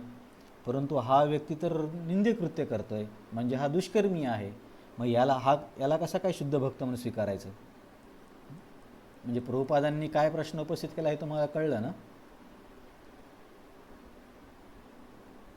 प्रश्न कळला की हां, कळला ना. दोनच बाजू वेगळ्या साईडने सांगितल्या. की मग तुम्ही कसं काय म्हणाल की बाबा हा व्यक्ती शुद्ध भक्त आहे? तर याचं उत्तर देताना भगवंत सांगतात की बाबा जे दुष्कर्मी लोक आहेत ते कधीच भक्तीचा स्वीकार करत नाहीत. परंतु हा जो व्यक्ती आहे ज्याच्याबद्दल मी सांगितले की हा लवकर शुद्ध होईल, त्याने भक्तीचा स्वीकार केला आहे. आणि हे जे शास्त्रामधले शब्द, शास्त्रामध्ये ते समजा प्रभुपादांनी तो श्लोक नाही सांगितला आहे, परंतु बलदेव विद्याभूषणच्या टीकेमध्ये एक त्यांनी कुठून हा श्लोक दिला आहे, याच्यामधून कठोपनिषदमधून एक श्लोक सांगितला आहे की नाविरतो दुश्चरिताम नाशंतो नाशमा अहितः नाशंतो मनसो वापी प्रज्ञानेनैवम आपनुयात. हा कठोपनिषदमध्ये असा एक श्लोक आहे की बाबा ज्या व्यक्तीने दुष्कर्म सोडून नाही दिले, जो पापी वगैरे आहे, तो भगवंतांची प्राप्ती करू शकत नाही. त्यालाच प्रभुपादांनी असं सांगितलं की दुष्कर्मी लोक तर तुमची भक्ती करत नाहीत आणि जे भक्ती करत नाहीत त्यांचे चांगले गुण नसतात. मग असा हा दुराचारी व्यक्ती कसा काय चांगला, तुम्ही त्याला साधू कशा काय म्हणताय? तर इथे उत्तर देताना भगवंत सांगतात की बाबा हा जो श्लोक आहे की हा म्हणजे वाईट कृत्य करणारा व्यक्ती भगवंतांची प्राप्ती करू शकत नाही किंवा दुष्कर्मी व्यक्ती भक्ती करू शकत नाही, तर हे अशा व्यक्तीचं वर्णन आहे की त्याचा स्वभावच असा झाला आहे की तो असं वागण्याचा स्वभाव आहे. म्हणजे काय म्हणता येईल त्याला की बाय डिफॉल्ट सेटिंगच तो पापी वागतो. फरक काय आहे बघा की तो व्यक्ती काय आहे की त्याचं पापी वागणं त्याचं नेहमीचंच काम आहे. परंतु इथे अशा व्यक्तीबद्दल भगवंतांनी सांगितले की ज्याच्याकडून चुकून पापाची गोष्ट घडली, याच्यामध्ये फरक आहे. म्हणून जे हे कठोपनिषद मधलं वर्णन किंवा प्रभुपादांनी जे वर्णन सांगितलं ते अशा व्यक्तीबद्दल आहे की वाईट कृत्य करणे हा त्या व्यक्तीचा एक स्वभावच बनून गेला आहे. जसं की मी तुम्हाला बोललो ना, मार्केटमध्ये वगैरे ते लोक किती खोटं बोलतात, परंतु हा जो साधू म्हणून भगवंत ज्याला मानतात की त्या व्यक्तीकडे त्याचा स्वभाव नाही सारखं सारखं वाईट काम करतं, चुकून घडतं कधी कधी. जसं मी तुम्हाला एकदा सिगारेट पिणाऱ्या भक्ताची उदाहरण दिलं होतं की चौपाटी आश्रमात एक भक्त यायचा, आश्रमात नाही चौपाटी मंदिरात एक भक्त यायचा, भागवतम क्लासमध्ये बसायचा आणि 5-5 मिनटाला उठून बाहेर जायचा. मग नेहमी असं व्हायला लागलं की का भक्ताला वाटलं अरे हा काय प्रॉब्लेम आहे, परत परत बाहेर जातो. मग त्यांनी बाहेर जाऊन बघितलं तर ती व्यक्ती मंदिराच्या गेटच्या जवळ सिगारेट ओढत होती आणि रडत होती. मग त्यांनी विचारलं की तुम्ही 1-5 मिनटाला बाहेर येत आहे, ते सिगारेट ओढताय आणि रडताय, काय प्रॉब्लेम आहे? तर ती बोलली की मला भक्तीचं महत्त्व कळलं आहे, पण मी चेन स्मोकर आहे आणि मला हे सोडायचं पण सुटत नाही आहे, म्हणून मला बळजबरी ही सिगारेट घ्यावीच लागते, पण मला ही इच्छा नाही म्हणून मला रडू पण येतं आहे. तर ही अशी व्यक्ती आहे भक्तीमधली की आता आधीच्या व्यसनात म्हणजे त्याची इच्छा नाही ती सिगारेट पिण्याची, पण स्वभाव प्रबळ झाला आहे. परंतु हे जे दुसरे कठोपनिषद आणि हे दुष्कर्मी लोक सांगले त्यांना काही फरक पडत नाही. तर भगवंत म्हणतात की हे 2 प्रकार आहेत, तो वेगळा गट आहे आणि माझा भक्त वेगळा आहे. माझ्या भक्ताच्या हातून चुकून कधी काही घडू शकतं, म्हणून मी त्याला साधू म्हणतो. कारण अशा भक्ताला मी माझ्या मनामध्ये स्थान देतो आणि तो खूप लवकरच चांगल्या मार्गांवरती येईल, कारण त्याला त्याचा पश्चाताप होईल आणि तो अशा सर्व दुर्गुणापासून मुक्त होईल. मग बलदेव विद्याभूषणच्या टीकेमध्ये असा एक प्रश्न विचारला गेला आहे की पण जे स्मार्त लोक आहेत ते तुमच्या या बोलण्याला स्वीकारणार नाहीत. स्मार्त लोक म्हणजे कर्मकांडी लोक. बघा वेदांमध्ये कर्मकांड आहे, ज्ञानकांड आहे, उपासनाकांड आहे. तर कर्मकांड म्हणजे वेगवेगळ्या विधी करणे, नाशिकला वगैरे खूप जास्त होतं ते कर्मकांड. तर गीतेमध्ये कुठे सांगितले की आपण कर्मकांड करू नये म्हणून? आठवतं? तुम्हाला हिंट देतो, 2ऱ्या अध्यायामध्ये. बरं ठीक आहे, कर्मकांड कुठल्या गुणामध्ये असतो?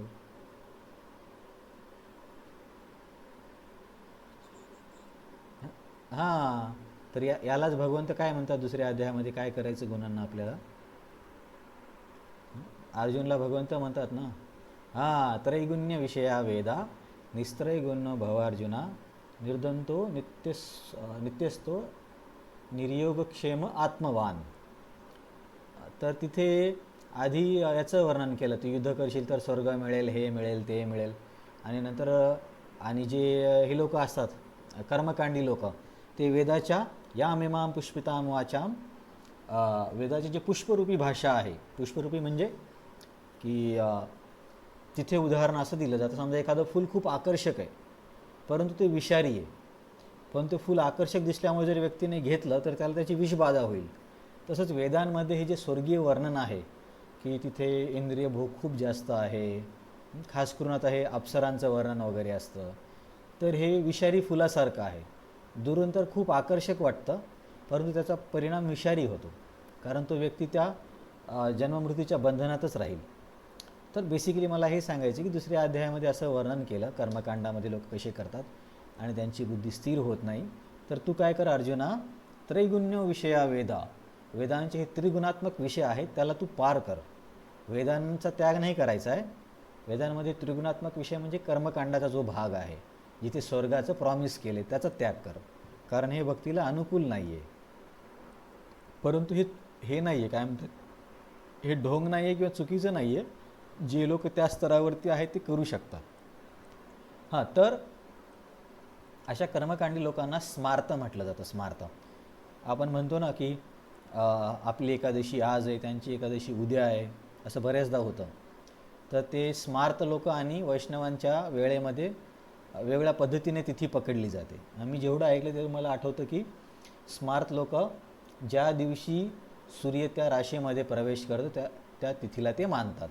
समजा आज दुपारी सूर्याने एकादशीच्या तिथीमध्ये प्रवेश केला तर ती आज एकादशी मानणार. परंतु वैष्णवांमध्ये असं असतं की सूर्योदयाच्या वेळेस जी तिथी आहे त्या तिथीला मानलं जातं. म्हणजे आज जर दुपारी सूर्य जरी त्या तिथीमध्ये गेला तरी सूर्योदय म्हणजे उद्याच जाणार ना, उद्याच होणार ना. म्हणून आपली एकादशी सूर्योदयाच्या दिवशी म्हणजे नंतर असते. तर हे ज्या एक्स्ट्रा गोष्टी, फक्त तुम्हाला हे सांगतो की असं हे स्मार्तमध्ये आणि वैष्णव पद्धतीमध्ये फरक आहे. स्मार्त लोक कर्मकांडी किंवा वेगळ्या प्रकारचे रिच्युअल्स करणं, बळी देणं वगैरे याच्यामध्ये ते खूप जास्त विश्वास ठेवतात. तर त्याच्यामध्ये अर्जुन काय म्हणतो की ठीक आहे तुम्ही असे म्हणतात, पण हे स्मार्त लोक तुमचं थोडी ऐकणार की हा माझा भक्त लगेच शुद्ध होईल. कारण स्मार्त म्हणतात की त्याने प्रायश्चित्त कुठं केले, कारण स्मार्त लोकांचं ठरलेलं असतं की हे पाप केलं तर हे प्रायश्चित्त, खून केला तर काय दान द्यायचं, चोरी केली तर काय दान द्यायचं, असे त्यांचं ठरलेलं आहे. तर असं भागवतामध्ये कोण कोणाला सांगतं की बाबा पापापासून मुक्त होण्यासाठी प्रायश्चित हा एक मार्ग आहे? आठवतं? खूप फेमस प्रसंग आहे.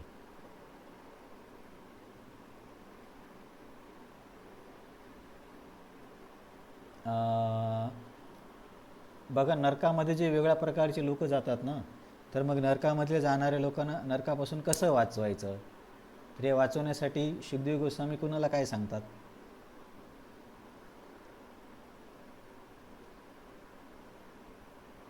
ठीक आहे, शुकदेव हां काय सांगतात?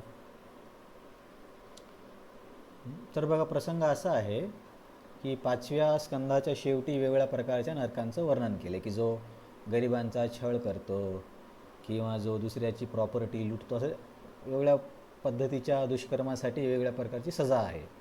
तर हे ऐकून परीक्षित महाराजांना खूप व्याकुळता वाटते. आता विषयांतर होतं पण तरी सांगतो. परीक्षित महाराज स्वतः 7 दिवसात मरणार आहेत, परंतु यांना चिंता आहे अशा पापी लोकांची ज्यांना नरकामध्ये यातना होणार आहे. ते तर शुद्ध भक्त आहेत, त्यांना तर भगवंतांची प्राप्ती होणार आहे, परंतु शुद्ध भक्तांचा हा स्वभाव असतो की त्यांना इतरांच्या दुःखाबद्दल खूप काय म्हणतात करुणा असते. तर तिथे शुकदेव गोस्वामींना परीक्षित महाराज म्हणतात की थांबा थांबा थांबा, तुम्ही जे 5व्या स्कंदात वर्णन केलं ह्या नरकांचं, तर मग इथे तर खूप लोक चलेत, मग यांना वाचवायचं कसं? तर शुकदेव गोस्वामी पण परीक्षित महाराजांची परीक्षा घेतात. असं म्हटलं जातं भागवतामध्ये 3 ठिकाणी शुकदेव गोस्वामी परीक्षित महाराजांची परीक्षा घेतात. तर त्याच्या पैकी ही परीक्षेचा प्रसंग आहे. 6व्या स्कंदाची सुरुवात अजामिलच्या आधी, अजामिलचा जो प्रसंग आहे त्याच्या जस्ट 1 चॅप्टर आधी. तर शुकदेव गोस्वामी म्हणतात काही अवघड नाही आहे, जे पाप केलं असेल त्याचं प्रायश्चित्त करायचं आणि त्याच्यापासून मुक्त व्हायचं, मग नरकात नाही जाणार, आणि हे योग्य मार्ग आहे असं सांगितलं आहे वेदांमध्ये. गुरुनामच्या गुरुनींचं, लघुनामचे लघुनींचं, की बाबा जर गुरु पाप असेल तर गुरु प्रायश्चित, गुरु म्हणजे मोठ्या पापासाठी मोठं प्रायश्चित, लघु म्हणजे छोट्या पापासाठी छोटं प्रायश्चित, हे करायचं आणि नरकापासून वाचायचं. तर परीक्षित महाराज याचा स्वीकार करत नाही. इथे आणखीन थोडं एक्स्ट्रा बोलतो आहे, पण ठीक आहे. आता बघा, शुकदेव गोस्वामी एवढे मोठं व्यक्तिमत्व आहे की ते जेव्हा त्या सभेत आले तर सर्व मोठे मोठे साधू संत उठून उभे राहिले. म्हणजे त्यांच्या बुद्धिमत्तेला म्हणण्यापेक्षा त्यांच्या भक्तीला, त्यांच्या ज्ञानाला किती महत्त्व द्यायचे, त्यांच्या एका शब्दाचं महत्त्व होतं. तर असा समजा हजारो लोकांचा, हजारो असे टाईमपास लोक नव्हते तिथं बसलेले, सगळे श्रेष्ठ साधू मुनी ऋषी होते, वेगवेगळ्या ग्रहांमधून आलेले. म्हणजे तिथे नारद मुनी, व्यासदेव, असित, देवल, ज्यांचे शास्त्रामध्ये नाव आहे ते सगळे आले होते शिष्यांसोबत. तर एवढा मोठा साधूंचा समाज जर एखादा व्यक्ती आल्यावरती उठून उभा राहतो म्हणजे त्या व्यक्तीच्या शब्दाला किती महत्त्व असेल. आता समजा आपण एखाद्या मार्केटमध्ये गेलो, आपल्याला बघून कोणी उभं राहतं का? कुत्रं पण उभं नाही राहणार. तर परंतु समजा एक जस्ट उदाहरण देतो आहे, मी काय कोणत्या पॉलिटिकल पार्टीमध्ये नाही आहे, पण समजा मोदी आले जव्हारमध्ये तर बरेचसे लोक बघायला येतील किंवा मोठी व्यक्ती आहे. तर मोदींचं ठीक आहे, आपण त्यांचा सन्मान करतो, पण शुकदेव गोस्वामीसोबत तुलना नाही करू शकत.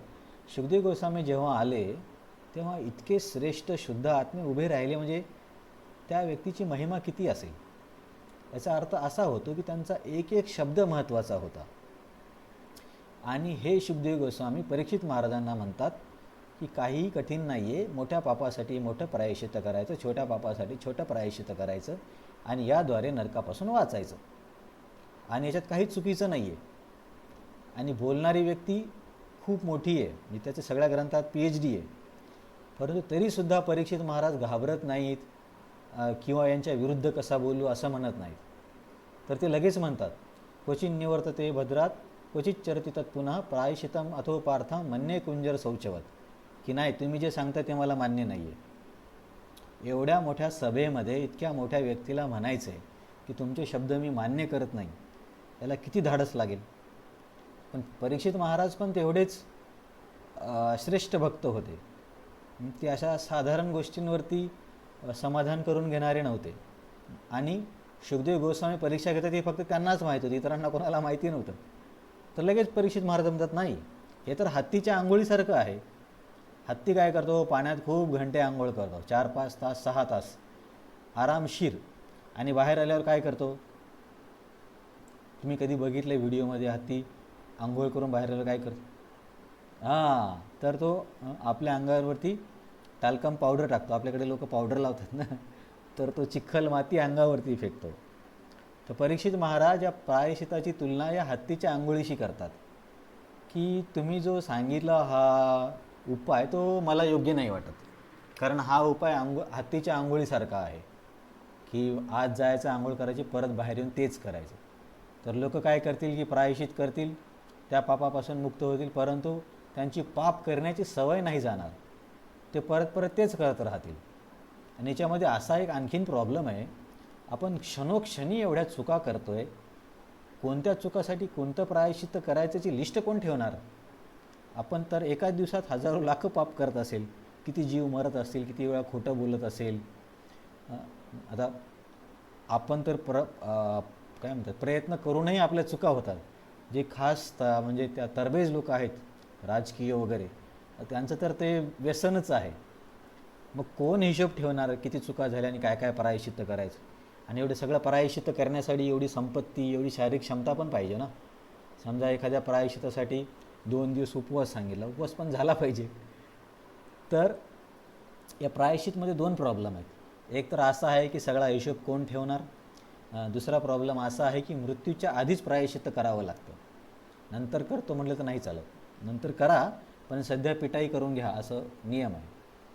आणि तिसरा प्रॉब्लेम असा आहे की हा प्रायश्चित्त केल्यामुळे व्यक्तीचा चूक करण्याची प्रवृत्ती जात नाही. हत्तीच्या आंघोळीसारखं होतं. मी तुम्हाला खूप दूर सांगले, पण परत मी तुम्हाला इकडे घेऊन येईल. तर मग शुकदेव गोस्वामीला काय वाटलं असेल की एक राजा आहे जो मरणार आहे, ज्याने साधूचा अपमान केला, तो माझ्या समोर आता दोन्ही हात जोडून बसलाय आणि तो माझ्या शब्दाला खोडतोय. तर काय वाटलं असेल शुकदेव गोस्वामींना? तुम्हाला काय वाटलं असतं? हां, पण सामान्यतः एखाद्या खूप स्कॉलरली व्यक्ती आहे समजा, ज्याचे विज्ञानामध्ये हां, कोणालाच आवडणार नाही ना. हां, अहंकार दुखावला जातो की एवढ्या मोठ्या समाजामध्ये हा बोलतो की तुमचं हे जे इक्वेशन आहे, तुम्ही हा जो प्रयोग सांगितला हा चुकीचा आहे. हे बोलणं म्हणजे एकतर बोलायला पण धाडस पाहिजे आणि तो व्यक्ती स्वीकारणारच नाही. आता आणखीन इकडे तिकडे जाणार नाही मी, पण न्यूटनच्या आयुष्यामध्ये पण अशा काही गोष्टी आहेत की त्याने इतरांचे रिसर्च दाबून ठेवले होते. ठीक आहे, जाऊ द्या, तो आता विषय नाही, तर स्वीकारणार नाहीत. परंतु शुकदेव गोस्वामी आनंदित होतात की वा, माझा शिष्य मी काय सांगतो त्याला समजतंय. असं नाही की 5 अध्याय झाले आणि या बाईला काहीच येत नाही आहे, काला अक्षर बैस बराबर, असं नाही. तर आनंदित होतात. आता पहिली परीक्षा पास झाला, मग पुढची एक परीक्षा सांगतात की ते म्हणतात की बघ परीक्षित, ज्ञानाचं आचरण केलं पाहिजे, ज्ञानयोगाचं आचरण केलं पाहिजे. ज्ञान हा सगळ्या पापाला भस्म करून टाकतो. तर याच्यामध्ये पण सगळे म्हटले हां, किती व्यवस्थित बोलले. जर जंगलात किंवा कुठे कचऱ्यामध्ये आग लागली, सर्व जळून गेलं तर काय राहिलं? पापच जळून गेले सगळे. तर हे ॲन्सर तर करेक्ट आहे. पण तिथे सुद्धा परीक्षेत महाराज म्हणतात नाही, हे ॲन्सर मी नाही मान्य करत. कारण सर्वांच्या अनुभवामध्ये आहे, तिथे एक शब्द येतो, वेणुगुल्म इवानलह. आनल म्हणजे वनवा. की जरी वनव्यामध्ये बांबूचे सर्व काही झाडं जळून गेले, तरी जेव्हा पाऊस पडतो तेव्हा त्याचे नवीन अंकुर परत जमिनीतून बाहेर येतात. तर या ज्ञानाच्या साह्याने सर्व पाप नष्ट होतील, पण ते पापाचं जे बीज आहे, तैस्थानी अघानी पूयन्ते तपोदान व्रतादिभी ना धर्मजम तद अधर्मम तद अपिशांग्री सेवय, असा एक श्लोक आहे. तुम्हाला नाही लक्षात राहील तरी चालेल की तिथे असं सांगितलं आहे की या ज्ञानाने पाप जळतील, पण त्याचं बीज नाही जळणार. पाऊस पडला की परत पाप येतील. तर परत शुकदेव गोस्वामी प्रसन्न होतात की किती छान समजते परीक्षित महाराजांना. ॲक्च्युली म्हणजे प्रचार करणाऱ्या व्यक्तीला किंवा कुणालाही जेव्हा आपण एखाद्या व्यक्तीवरती मेहनत करतो आणि त्याला जेव्हा समजतं, तो पण भक्तीमध्ये प्रगती करतो, तेव्हा त्या व्यक्तीला पण आनंद होतो की चला बाबा, कोणाला तरी कळतं आहे. नाही तर आपण सांगतो आणि कुणाला काही इंटरेस्ट नाही आहे, तिथं सगळे मोबाईल बघत बसले तर म्हणजे निराशा होते ना. साहजिक आहे, माणसाचा एक स्वभाव आहे. पण ठीक आहे, व्यक्तीने फळाची अपेक्षा करू. एक कोणतरी प्रभूजी बोलतात, नेकी कर दर्या में डाल. तर मग शेवटचा मार्ग सांगतात भक्तीचा. वासुदेव भगवती भक्ती योग परायण. काय तो श्लोक आहे?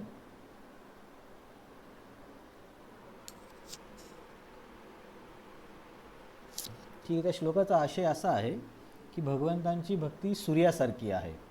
जेव्हा सूर्याचा उदय होतो तेव्हा सर्व धुकं दूर होतं. म्हणजे थोडासा कदाचित थोडा जास्त वेळ लागेल, पण असं होत नाही की आता तुम्ही ते दिल्लीचं पोल्युशन वगैरे नका सांगू, तिकडे खूप गडबड आहे. पण आपल्याकडे जे पण सकाळी धुकं येतं, जसं सूर्य वरती जातो धुकं नष्ट होतं की नाही होतं? होतं ना. तो श्लोक काय आहे मला का आठवत नाही आहे. किती प्रसिद्ध श्लोक आहे तो. निहारमिव भास्कर अशी त्याच्यामध्ये एक ओळ आहे. ठीक आहे, निहार म्हणजे हे धुकं आणि भास्कर म्हणजे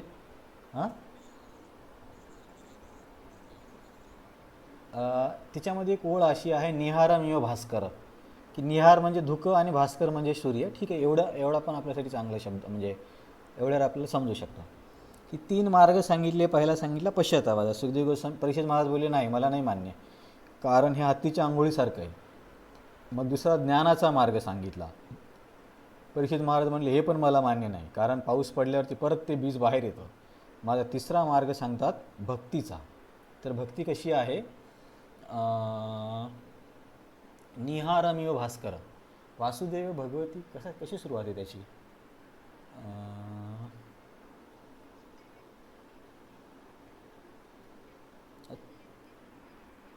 तो वेगळा आहे. त्याच्यामध्ये वैराग्य आणि ज्ञान आहे. हा जो श्लोक आहे ना, याच्यामध्ये हे आहे की भक्तीमुळे भक्ती सूर्यासारखी आहे. जेव्हा भक्ती येते तेव्हा हे जे धुक्यासारखे जे गुण आहेत ते दूर होतात. अरे माझ्यामध्ये इंटरनेट पण चालत नाही का? थांबा, मी 1 मिनिट सर्च करतो. कुठे गेलं?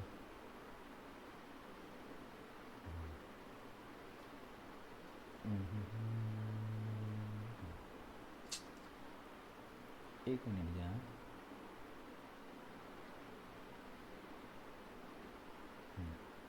निहारमिव भास्कर.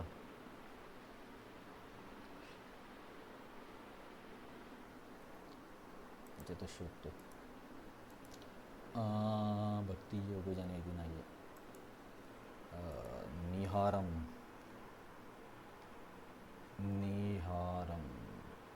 इव. निहारम इव भास्कर. तर काय आहे? अरे यार, हे लोक दुसरंच काहीतरी देत बसतात. निहारम इव भास्कर. निहारम इव भास्कर टाकलं तर तुझे दैनिक भास्कर सांगतो. ठीक आहे. हा मिळाला श्लोक. याची सुरुवात कशी आहे?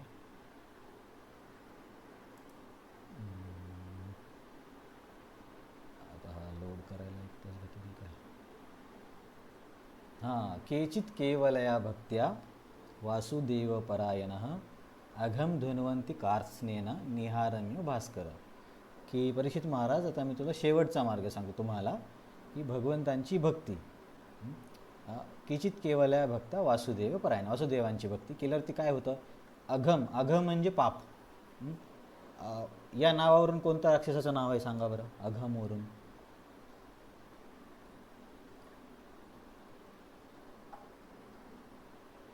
अघासूर. अघासूर म्हणजे तो पापाचं मूर्तिमान रूप सारखा होता तो. अघासूर आणि 3 बहीण भाऊ कोण होते माहिती आहे का तुम्हाला? अघासूर, बका, बका, बकी आणि अघा, हे 3 आहेत. बकी पूत नाही. तर हे अघ म्हणजे पाप. तर ते या श्लोकामध्ये सांगतात की भक्ती अशी आहे की सूर्योदयासारखी आहे. सूर्योदय झाल्यावरती जसं ते धुकं आहे थोड्या वेळातच नष्ट होतं आणि पुन्हा येत नाही, तशीच ही भक्ती आहे ज्याच्यामुळे केवळ वरचा पालापाचोळा जळल्यासारखं होत नाही, तर हे जे बीज आहे चुका करण्याची किंवा पाप करण्याचं, ते बीजच नष्ट होतं. म्हणून मी म्हणतो की हा सर्वोच्च मार्ग आहे असे शुकदेव गोस्वामी सांगतात आणि परीक्षित महाराज त्याला मान्य करतात. तर ही सगळी चर्चा कशामुळे केली आपण? प्रभुपाद आणि बलदेव विद्याभूषणांनी त्यांच्या तात्पर्यामध्ये संदर्भ दिले की बाबा शास्त्रामधून असं म्हटलं आहे की जे लोक पापी वृत्तीचे आहेत, दुष्कर्मी आहेत, ते भक्ती करत नाहीत, आणि जे भक्ती करत नाहीत त्यांच्यामध्ये दुष्कर्म असतात. मग तुम्ही तर म्हणता तुमचा भक्त साधू आहे, हे कसं मान्य करायचं? तर भगवंत म्हणतात तो श्लोक बरोबर आहे, परंतु तो अशा व्यक्तीसाठी आहे की दुष्कर्म करणं हा ज्याचा स्वभावच झालेला आहे. मी अशा भक्ताबद्दल बोलत आहे की जो भक्तीमध्ये आहे आणि त्याच्याकडून चूक अजाणतेपणे होते आणि त्याला त्याचा पश्चाताप आहे. हा दोघांमधला फरक आहे. तर मग अर्जुन म्हणाले की ठीक आहे तुम्ही असं म्हणताय, परंतु स्मार्त लोक ऐकणार नाहीत, कारण त्यांच्या म्हणण्यानुसार पापासाठी प्रायश्चित केलंच पाहिजे. तुम्ही म्हणताय की तुमच्या भक्ताला प्रायश्चित करण्याची गरज नाही, भक्तीच त्याची काळजी घेईल, पण स्मार्त हे मानणार नाहीत. तेव्हा भगवंत म्हणतात की अरे अर्जुन, या स्मार्त लोकांच्या मीटिंगमध्ये जा आणि त्यांना मोठ्याने सांग की माझ्या अनन्य भक्ताने खूप मोठं पाप जरी केलं तरी त्याचा विनाश होत नाही आणि त्याला कुठल्याही प्रकारच्या प्रायश्चिताची गरज नाही आहे, कारण भक्तीच प्रायश्चित आहे. जसं की आपण शुकदेव गोस्वामी आणि परीक्षित महाराजांच्या चर्चेमध्ये बघितलं. असाच एक श्लोक 11व्या स्कंदामध्ये पण येतो. तिथे भगवंत नाही, हे नेमी महाराज आणि नवयोगेंद्रामधला संवाद आहे. स्वपादमूलं भजत प्रियस्य त्यक्त्वान्य भावस्य हरिपरेश विकर्मयच्चोत्पतितं कथंचित धुनोती सर्वं हृदि सन्निविष्ट. जो पण भगवंतांची पादमूलं म्हणजे भगवंतांच्या चरणाचा आश्रय घेतो, विकर्मयच्चोत्पतितं, कधी कधी जर अशा व्यक्तीकडून चूक घडली किंवा पापकर्म झालं तर भगवंत म्हणतात त्याचं हृदय शुद्ध करण्याची जबाबदारी माझी आहे, मी त्याच्या हृदयामध्ये आहे. धुनोती सर्वम, धुणं म्हणजे स्वच्छ करणे, काय, हृदय सन्निविष्ट, मी त्याच्या हृदयात आहे, त्याच्या हृदयाला मी स्वच्छ करणार. म्हणून भक्तांना वेगवेगळ्या प्रकारचे प्रायश्चित्त वगैरे करत बसण्याची गरज नाही आहे किंवा वेगवेगळ्या कर्मकांडामध्ये जाण्याची गरज नाही. जसं आज मी तुम्हाला तो शनी राहूचा जो व्हिडिओ पाठवला ते पण करण्याची गरज नाही. फक्त एकच गोष्ट आहे की अनन्य श्रद्धा असली पाहिजे. श्रद्धा शब्दे विश्वासक आहे सुदृढ निश्चय, कृष्ण भक्ती कैले सर्व कर्म कृत है. मी भगवंतांची अनन्य शरण घेतली तर सर्व काही पूर्ण होईल असा दृढ विश्वास असला पाहिजे. मग अशा व्यक्तीला इकडे तिकडे जाण्याची गरज नाही. परंतु जर श्रद्धा नसेल तर मग कठीण आहे, श्रद्धा विकसित करावी लागेल. हां, आणि इथे भगवंत अर्जुनला का सांगायला सांगतो त्याचा दुसरा एक अर्थ दिला आहे. आधीचा आपण अर्थ हा बघितला होता की मी माझ्या भक्ताचे शब्द तोडत नाही म्हणून सांग. इथे अर्थ दिला आहे की अर्जुन, तू कौंतेय आहेस, तू मोठ्या कुळामधला आहेस आणि अशा मोठ्या कुळामधल्या व्यक्तीने बोललेल्या शब्दाला जरा महत्त्व असतं. समजा आता एखादी गोष्ट युधिष्ठिर महाराजांनी बोलली आणि एखादी गोष्ट दुर्योधनाने बोलली तर लोक साहजिकपणे युधिष्ठिर महाराजांच्या शब्दावर विश्वास ठेवणार, कारण त्यांना माहिती आहे की याचं फॅमिली किंवा याचं वागणं कसं आहे. आणि दुर्योधन खरं जरी बोललं तर लोकांना एकदम पटणार नाही, म्हणून तू सांग असे भगवंत म्हणतात. तर हा झाला आपला श्लोक क्रमांक 31. याच्यामध्ये कोणाला काही प्रश्न आहे का? खूपच जास्त विस्तारित चर्चा झाल्यामुळे मूळ विषय समजला नाही असं नको व्हायला. काय काहीतरी सांगा. Yes, no, right, wrong.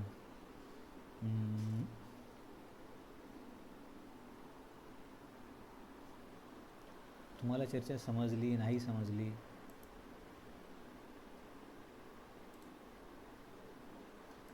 हरे कृष्णा, माझा आवाज येतोय की नाही? हां, तर तुम्ही बोलत का नाही मला हेच कळत नाही.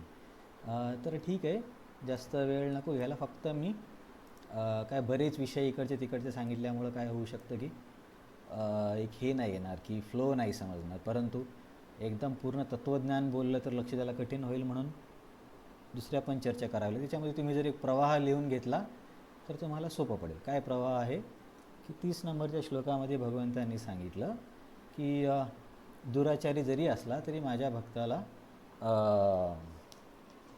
साधू मानलं पाहिजे. मग त्याच्यावरतीच हा पुढचा श्लोक आहे 31 नंबरचा की ठीक आहे बाबा, याला साधू मानू, पण तुम्ही अशा कामी आणि क्रोधी व्यक्तीचा भोग स्वीकाराल का? तर भगवंत म्हणतात, अरे बाबा, तो कामी क्रोधी नाही आहे, तो धर्मात्मा आहे. तर कोणी म्हणा, अरे धर्मात्मा कसा काय? आणि आहे म्हणजे तुम्ही वर्तमान काळात बोलताय. तर आहेचे वर्तमान काळात बोलण्याची 2 कारणं दिली. एक कारण हे सांगितले की त्याला त्याच्या वाईट कृतीचा पश्चाताप होईल आणि तो फार लवकरच म्हणजे ऑलमोस्ट आत्ताच त्याच्या योग्य स्थितीमध्ये स्थापित होईल. आणि दुसरा एक अर्थ असा दिला आहे की म्हणजे सद्गुण त्याच्या मनामध्ये अंकुरित भावात आहे, थोड्या वेळातच तो विकसित होईल. त्याच्यामुळे हा व्यक्ती धर्मात्मा आहे. आणि अर्जुन, तू जाऊन असं हे सभेमध्ये सांग की माझ्या भक्ताचा नाश होणार नाही. मग अर्जुन म्हणेल, मी का सांगू? तर भगवंत म्हणतात, तू सांग, कारण तुझ्या शब्दाला महत्त्व आहे, लोकांना माहिती आहे की मी माझे शब्द तोडतो, म्हणून तू सांग. आणि याच्यामध्ये आपण बघितलं होतं की जर ताप आला आहे, मलेरिया, आणि योग्य औषध भेटले की आपण निश्चिंत होतो, ठीक आहे थोडा वेळ ताप आहे पण ठीक होणारच आहे. तसंच भगवंत म्हणतात, भक्तीचं औषध घेतलं की काही वेळ चुका होईल पण तो नक्कीच ठीक होईल. तर हा झाला एक अर्थ. प्रभुपादांचा आणि वल्लीदेवभूषणचा अर्थ असा आहे की तुम्ही म्हणताय की दुष्कर्मी व्यक्ती आणि शास्त्र पण सांगतो की तुम्ही भक्ती करू शकत नाही आणि भक्तामध्ये असे गुण असू शकत नाहीत, म्हणजे अभक्तामध्ये. मग याला कसं समजायचं? तर भगवंत म्हणतात की हा तुम्ही जो श्लोक सांगता शास्त्रामधून तो अशा व्यक्तीचा आहे की ज्याचा वाईट कृत्य करणं स्वभावच बनला आहे. मी माझ्या भक्ताबद्दल बोलतोय की ज्याने माझी शरण घेतली आणि चुकून त्याच्या हातून काहीतरी घडलं. हा त्याच्यामधला फरक आहे आणि त्याची जबाबदारी मी घेईल. तर मग अर्जुन म्हणतो, तुम्ही बोलताय पण स्मार्त लोक नाही मानणार, कारण त्यांच्या विधीनुसार प्रायश्चित्त करावंच लागतं. तर अर्जुन म्हणतात त्यांच्या सभेमध्ये, भगवंत म्हणतात अर्जुनला त्यांच्या सभेत जा आणि त्यांना सांग की बाबा माझ्या भक्ताचा नाश कधीच होणार नाही, त्याने काही जरी केलं तरी, कारण त्याच्या हृदयामध्ये मी आहे आणि त्याचं मन मी स्वतः स्वच्छ करेल. म्हणून त्याला तुमच्या स्मार्त विधीनुसार प्रायश्चित्त करण्याची काही गरज नाही. आणि हे कौंतेय तू सांग, कारण तू मोठ्या कुळामधला आहे आणि जेव्हा पण प्रतिष्ठित कुळामधल्या व्यक्तीने एखादी गोष्ट बोलली तर त्याला महत्त्व दिलं जातं. तर असं झालं आपला 31 नंबरचा श्लोक. तर काही प्रश्न असेल तर सांगा, नाहीतर आपण थांबूया.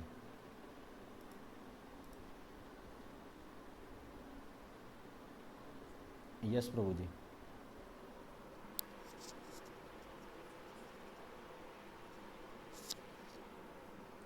हम्म, हम्म, हम्म.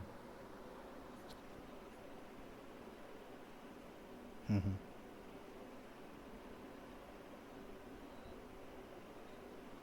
हम्म, हम्म. हम्म.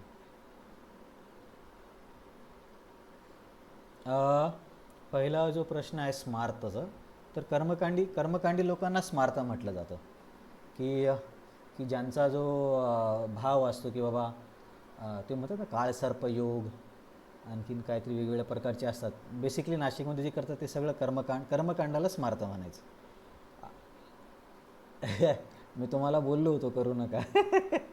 मला तर मला या आजारामध्ये खूप लोकांनी सांगितलं पण मी नाही केलं. म्हटलं ठीक आहे, आपण असंच राहू. तर दुसरा जो प्रश्न आहे की त्यांच्या भक्तीचा त्यांना फायदा होतो का, तर दोन आहेत. माधवगोपाल प्रभू बोलले होते, हे देवी देवता जे आहेत ते पण भक्त आहेत. तर ते दोन पद्धतीने कार्य करतात.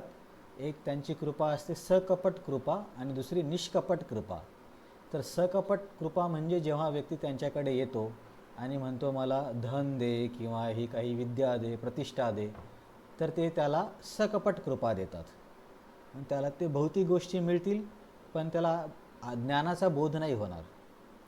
परंतु एखादा व्यक्ती त्या देवतेकडे गेला आणि बोलला की मला आध्यात्मिक मार्गदर्शन करा, किंवा तुमच्या दृष्टिकोनातून जे श्रेष्ठ आहे त्याचं ज्ञान द्या, तर मग अशा व्यक्तीवरती देवता निष्कपट कृपा करतात, कारण ते पण वैष्णव आहेत. मग अशा व्यक्तीला भक्तीमध्ये प्रगती करायला मदत मिळते. याचं प्रसिद्ध उदाहरण आहे भगवान शंकर. आपण तेव्हा बघितलं होतं ना, एका व्यक्तीला ते सनातन गोस्वामीकडे पाठवतात चिंतामणी घ्यायला. भागवतामध्ये पण असं वर्णन आहे की भगवान शंकर म्हणतात की आत्मानं त्रिगुणात्मकम भगवंतम वासुदेवम प्रपन्नस प्रिय होई मे. ह्या दोन ओळी मला आठवतात की जे पण भगवंतांचे वासुदेवाचे भक्त आहेत ते मला खूप प्रिय आहेत. तर दोन पद्धती आहेत. त्यांनी जर सकपट कृपा मागितली भौतिक गोष्टी, तर त्यांना ज्ञानाचा बोध नाही होणार. पण स्वार्थरहित जे श्रेष्ठ आहे ते द्या या भावनेने केले तर त्यांना पण मदत मिळेल.